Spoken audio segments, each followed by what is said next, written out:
போட மாட்டோம்ல.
Hi லிமோரியா TV. இப்போ இந்த வீடியோவில் பார்க்க போகிறது ரொம்ப ஒரு முக்கியமான ஒரு விஷயம். என்ன அப்படின்னு பார்த்தீங்கன்னா, தமிழக வரலாற்றில் மட்டுமல்லாமல் இந்திய வரலாற்றிலேயே தமிழகத்துக்குன்னு ஒரு தனி பெருமை இருக்குது. அப்படிப்பட்ட பெருமை மிகுந்த வரலாற்றில் முக்கியமான மூவர் சேரர், சோழர், பாண்டியர். ஸோ அவங்க கட்டின ஒவ்வொரு விஷயங்களாகட்டும், அவங்க அமைச்ச ஒவ்வொரு விஷயங்களாகட்டும் எல்லாமே இப்போ வரைக்குமே பொக்கிஷம். அப்படிப்பட்ட பொக்கிஷங்கள் நிறைய தமிழ்நாட்டில் இருக்குது. அப்படிப்பட்ட ஒரு விஷயம்தான் நம்ம சித்தன்னவாசல். அங்கே தான் இப்போது நம்ம இருக்கோம். அண்டு சித்தன்னவாசல் பற்றி நிறைய விஷயங்கள் இந்த வீடியோவில் வரப்போகுது. வாங்க சித்தன்னவாசல் பற்றி நிறைய விஷயங்கள் தெரிஞ்சுக்கலாம். சித்தன்னவாசல் உண்மையிலேயே ஒரு முக்கியமான ஒரு இடம் வரலாற்று பதிவுகளில். ஏன் அப்படின்னா, சித்தன்னவாசல் ஓவியங்கள் இப்போ வரைக்குமே பிரபலமானவை அண்டு மக்களால் விரும்பி பார்க்கக்கூடிய ஒரு இடம். அப்படிப்பட்ட சித்தன்னவாசல் எப்போ உருவானது அப்படின்னு பார்த்தீங்கன்னா, 700ஆம் நூற்றாண்டில் ஆரம்பித்தாங்க. அண்டு அதோட அந்த கோவில் 7ஆம் நூற்றாண்டு 700ஆம் வருஷத்தில் கட்ட ஆரம்பிக்கிறாங்க. அண்டு 815ஆம் வருஷத்தில் கட்டி முடிக்கிறாங்க. அண்டு கட்டி முடித்தவொன்னே என்ன பண்ணுறாங்க அப்படின்னு பார்த்தீங்கன்னா, அந்த குடைவரை கோவிலுக்குள்ளே ஓவியங்கள் வரைய ஆரம்பிக்கிறாங்க. ஓவியங்கள் ஃபுல் அண்ட் ஃபுல் அந்த குடைவரை கோவிலில் உள்ள செவுராகட்டும், தூணாகட்டும் எல்லா இடத்துலையுமே ஓவியங்கள் வரைஞ்சிருக்காங்க. அண்ட் இன்னொரு விஷயம் என்ன அப்படின்னு பார்த்தீங்கன்னா, அந்த கோவிலுக்குள்ளே போகிறவங்க போகிற வழியில் மட்டும் வரையாமல் மிச்சம் எல்லா இடத்துலையுமே கவர் பண்ணி ஒரு சூப்பரான ஒரு பெயிண்டிங் மாதிரி வரைஞ்சி வச்சுருக்காங்க. அது எப்போ அப்படின்னு பார்த்தீங்கன்னா, 815ஆம் வருஷம் கோவிலை ஃபினிஷ் பண்ணி வரைய வரைஞ்சி முடிச்சிட்டாங்க. அண்டு இந்த கோவிலை கட்டினது யார் அப்படின்னு பார்த்தீங்கன்னா, ஹிஸ்ட்ரியில் இதுக்குரிய ஆதாரம் எதுவுமே கிடையாது. ஆனால் அவங்க சொல்கிற 2 விஷயங்கள், ஒன்று பல்லவாஸ் இருக்கலாம், இல்லை பாண்டியாஸ் இருக்கலாம் அப்படின்னு சொல்கிறாங்க. பட் எங்களோட கணிப்பு ஃபுல் அண்ட் ஃபுல் இது பாண்டியராக இருக்க நிறைய வாய்ப்புகள் இருக்குது. ஏன் அப்படின்னா, ஒவ்வொரு மன்னர்களும் தன்னோட கோவிலோ இல்லை என்ன கட்டினாலுமே, ஒரு அணையோ எது கட்டினாலுமே அவங்களோட அடையாளம் ஒன்று அங்கே பதிப்பாங்க. ஸோ அப்படிப்பட்ட அடையாளம் ஒன்று இந்த கோவிலில் ஒன்று இருக்குது. அது மீனோட அடையாளம் ஃபுல் அண்ட் ஃபுல் பாண்டியரை குறிக்கும். ஸோ அதனால் இந்த கோவிலை பாண்டிய மன்னர்கள் கட்டியிருக்கலாம் அப்படின்னு நாங்கள் நினைக்கிறோம். பாண்டிய மன்னர்கள் எந்த காரணத்துக்காக இந்த கோவிலை கட்டினாங்க அப்படின்னா, இப்போது இருக்கிற திருச்சி மாநகரத்தில் அதிகமாக வாழ்ந்த மக்கள் அந்த காலத்தில் சமணர்கள். ஸோ அவங்கள பேஸ் பண்ணி அவங்களுக்காக ஒரு கோவில் கட்டின இடம்தான் இந்த இடம்.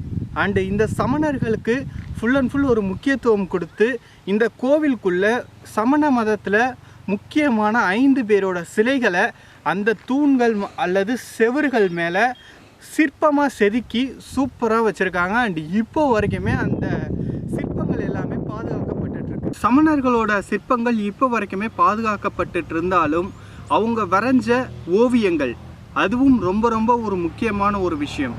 பாண்டியர்கள் அந்த காலத்தில் ஓவியங்கள் வரைஞ்சிருந்தாங்க. அண்டு இப்போ அந்த ஓவியங்கள் ஓரளவு பாதுகாக்கப்பட்டுருக்கு. அண்டு அவங்க வரைஞ்ச ஓவியங்கள் எல்லாமே உண்மையிலேயே அவங்களோட ஒவ்வொரு கற்பனை திறனையும் உள்ளடக்கி தான் அவங்க ஒவ்வொரு ஓவியத்துக்குமே ஒரு கதை வச்சுருக்காங்க. அண்ட் அந்த கதையும் ரொம்ப ஒரு இன்ட்ரெஸ்டிங்கான ஒரு விஷயமா இருக்குது. அண்டு கண்டிப்பாக நீங்கள் இங்கே வந்து பார்க்கணும். அண்டு நம்ம ஆல்ரெடி சொன்ன மாதிரி தான் இந்த கோவில் வந்து ஃபேமஸ் ஆனது அந்த ஓவியங்களுக்கு. அந்த ஓவியங்கள் உண்மையிலேயே அஜந்தா ஓவியங்களுக்கு அடுத்தபடியாக கூட இல்லைங்க, ரொம்பவே இணையாக ஓவியங்கள் இங்கே இருக்குது. அண்ட் அந்த ஓவியங்களை எப்படி பெயிண்ட் பண்ணாங்க அப்படின்ற ரகசியம் இப்போ வரைக்குமே அவங்களால கண்டுபிடிக்க முடியலை. அப்படி இருந்தாலுமே அவங்க ஒரு சில காரணங்கள், தொல்லியல் துறையினர் வந்து ஒரு சில காரணங்கள் சொல்கிறாங்க. அண்ட் அதுவும் ஏற்றுக்கொள்ளக்கூடிய விதத்தில் தான் இருக்குது. அவங்க சொல்கிற காரணம் என்ன அப்படின்னு பார்த்தீங்கன்னா, ஓவியத்துக்கு ரொம்ப முக்கியமானது வண்ணங்கள். ஸோ அந்த வண்ணங்கள் வந்து எப்படி தயாரிக்கிறாங்க அப்படின்னா, இப்போது காலத்தில் வந்து வண்ணங்கள் வந்து full and full chemical or something like தேட்டில் வந்து தயாரிப்பாங்க அந்த வண்ணங்கள். பட் இவங்க வந்து என்ன பண்ணியிருக்காங்க அப்படின்னு பார்த்தீங்கன்னா, இந்த இடத்த சுற்றி ஃபுல் அண்ட் ஃபுல் பசுமையான நிறைய விஷயங்கள் இருக்குது. பூக்களாகட்டும், தாவரங்களாகட்டும், அண்டு செடி கொடிகளாகட்டும், எல்லா விஷயங்களுமே இங்கே சுற்றி இருக்குது. இந்த மலையை சுற்றி தாவரங்களை பிரித்தாலோ இல்லை அதை கசக்குனாலோ அப்படிப்பட்ட முறையில் அந்த வண்ணங்களை தயாரித்து அந்த பெயிண்டிங்க்கு அந்த வண்ணங்களை யூஸ் பண்ணியிருக்காங்க அப்படின்னு சொல்லி சொல்கிறாங்க.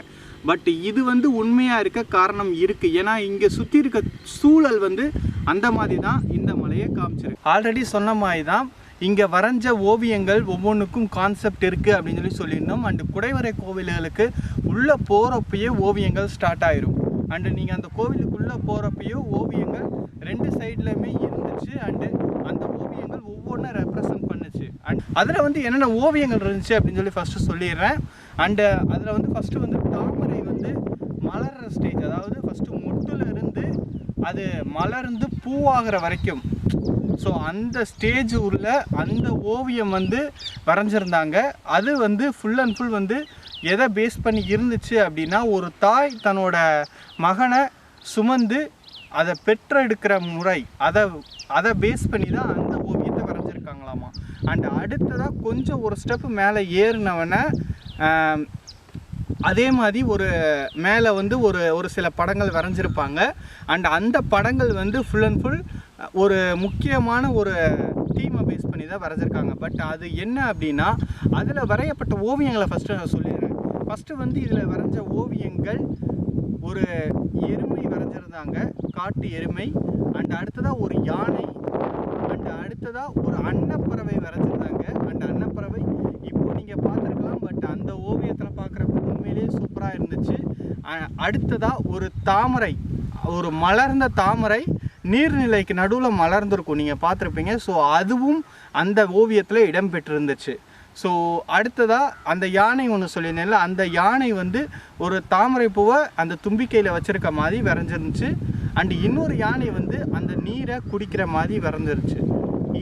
இதன் மூலியமாக அவங்க என்ன சொல்ல வர்றாங்க அப்படின்னு பார்த்தீங்கன்னா, உலகத்தில் உள்ள எல்லா உயிர்களுக்குமே நீருன்றது ரொம்ப ஒரு முக்கியம்.